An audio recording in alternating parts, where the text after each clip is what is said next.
दोस्तों, दिन भर में हम इतना कुछ बोलते हैं और सुनते हैं, बहुत कुछ पढ़ते हैं और समझते हैं। सुनना और समझना हमारे ज़िंदगी का बड़ा ही अहम हिस्सा है। अलग अलग लोगों की सुनने की क्षमता अलग अलग होती है। कोई बात को सिर्फ सुनता है तो कोई गहराई से समझता है। आज की कहानी इसी क्षमता पर आधारित है। यह कहानी आपको जीवन में अपने कार्य क्षेत्र में लीडर बनने में प्रोत्साहित करेगी। राजा महाराजाओं का दौर जब चल रहा था, तब किसी राजकुमारों को राज आसन पर बिठाने से पहले उसे उस लायक बनाना होता था।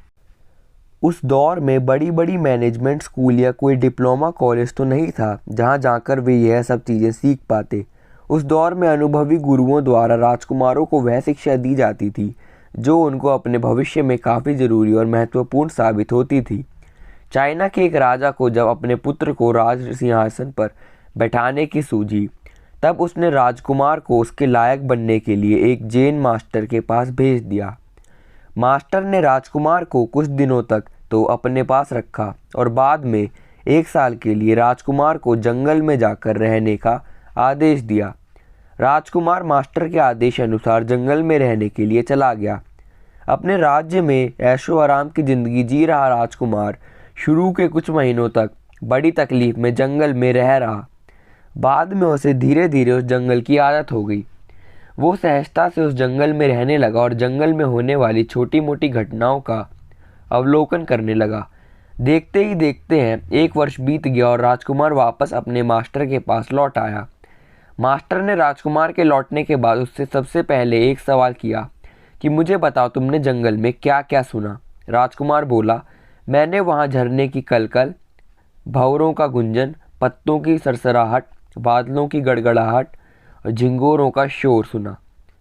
राजकुमार इतने पर ही नहीं रुका और उसने हर उस आवाज़ के बारे में जैन मास्टर को बताया जिसे उसने जंगल में सुनी थी।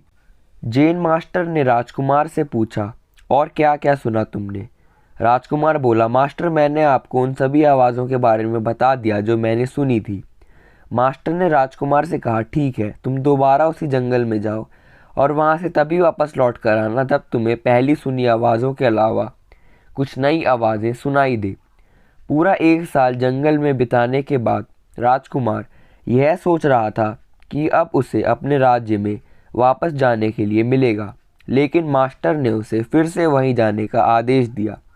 बेमन से राजकुमार फिर से उसी जंगल में वापस लौट गया। कुछ दिनों तक राजकुमार को कोई भी नई आवाज़ नहीं सुनाई दे रही थी। वह जो भी आवाज़ सुनता था उसे लगता यह आवाज़ तो कोई और कई बार सुन चुका हूँ। फिर राजकुमार ज़्यादा ध्यान देकर और पूरी तरह संपन्न से अपने आसपास की हर आवाज़ पर गौर करने लगा। धीरे धीरे राजकुमार को ऐसी ऐसी आवाज़ें सुनाई देने लगी जो उसने पहले ज़िंदगी में कभी भी नहीं सुनी थी।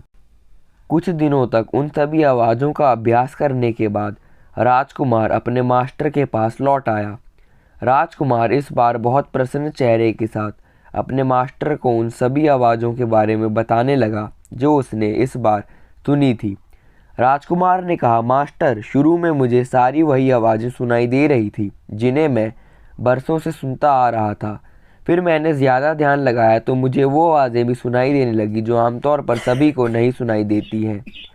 मास्टर ने पूछा, कौन सी आवाज़ें? राजकुमार बोला, मैंने इस बार कलियां की खेलने की आवाज़ सुनी, बारिश की बूंदों की रमझट सुनी, मैंने किरणों को ज़मीन पर टकराने का स्वर और बहती हवा की धुन भी सुनी। राजकुमार की बातें सुनकर जैसे मास्टर खुशी हो गए। मास्टर ने कहा, अब तुम राजा बनने के लिए बिल्कुल तैयार हो, क्योंकि अब तुम उन आवाज़ों को भी सुन सकते हो जो अनसुनी है।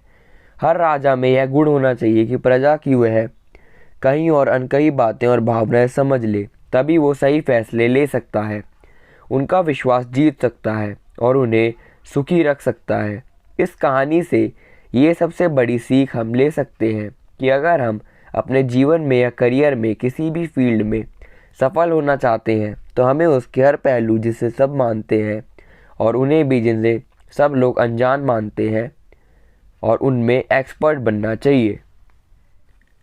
तो दोस्तों, अगर आपको यह वीडियो पसंद आई हो तो please like, share and subscribe ज़रूर करें।